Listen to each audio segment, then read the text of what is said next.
So back with House Speaker Mike Johnson. Tomorrow, Elon Musk and Vivek Ramaswamy will be in Washington. The billionaire co-chairs of DOGE will meet with lawmakers as they plot a path forward to slash spending in Washington. This has really never been done, certainly not in our lifetimes. Speaker Johnson is back with me now.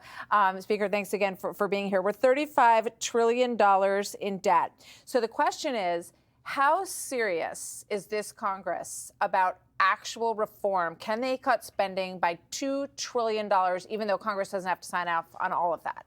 Well, we're going to see. Look, we're very committed to this. This is a core principle for us. Government is too big, it does too many things, and it does almost nothing well, and we need to scale it back down. We've always been advocates of limited government and individual freedom. And so here we have what I think, Martha, is a generational opportunity to make real transformational change to the administrative state, the deep state. We want to take a blowtorch to the regulatory state. And I think what Elon and Vivek have in mind can help us in that regard. And so I invited them both to come to the Hill because we want to get everybody together that has that same mindset. We'll be inviting all the Senate and House Republicans together to a big sort of brainstorming session because we need to do that early in the process so we can formulate what the actual plans are. So it looks like you're going to have Democrat support on this. This is Jared Moskowitz. This is what he just said moments ago. And we know Rahm Emanuel, who wants to be the head of the DNC, also says Democrats get involved with DOGE. Watch.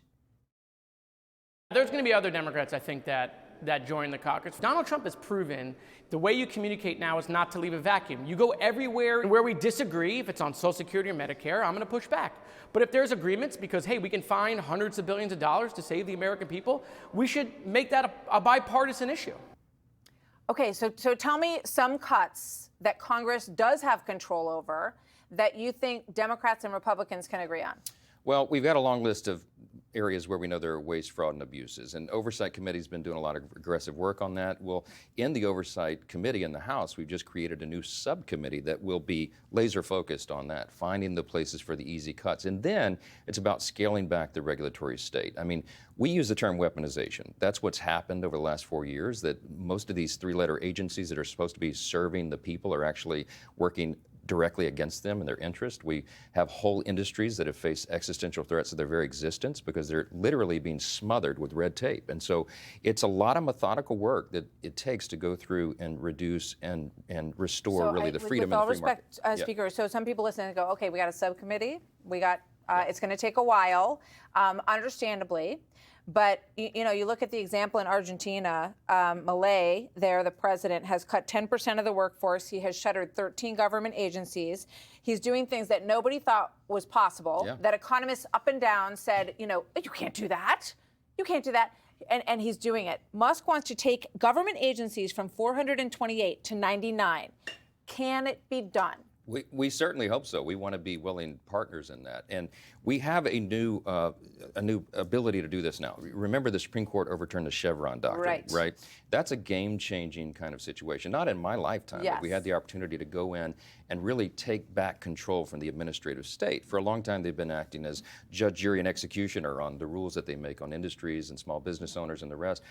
So we have the ingredients, we have the conditions right now to actually be able to make really dramatic change. And we're going to go through and have those discussions, those brainstorms to see. But you're going to have willing partners in the House and Senate among the Republican But you're also going to have so many people who are pushing back. Oh, of course. Who, my donors, my, you know, the lobbyists that I promised things to, they're not going to go for that. And I won't get reelected if I let you cross that off on our list. So what are you going to do about that? Well, you're going to have a president that's bold enough to do it. You know, we have our own version of the Argentinian leader, right, with Donald Trump. And I've used the blowtorch analogy rather than a chainsaw, but it's all the same. We do have to scale back the size and scope of government. It serves the people. It unleashes the free market again.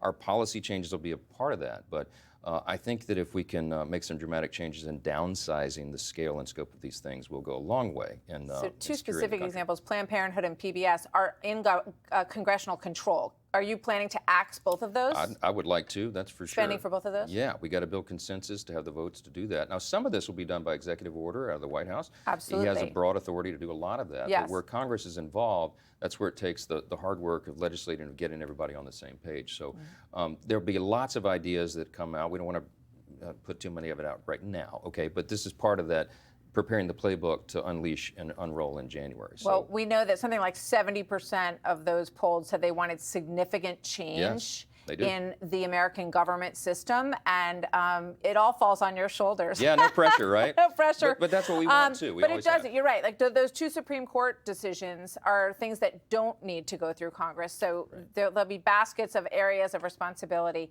and we look forward to watching it all. Thank you, Mr. Speaker. Good to have you with us. Great to be with you. Speaker Thanks so Mike much. Johnson, thank you very much. Hey, Sean Hannity here. Hey, click here to subscribe to Fox News YouTube page and catch our hottest interviews and most compelling analysis. You will not get it anywhere else.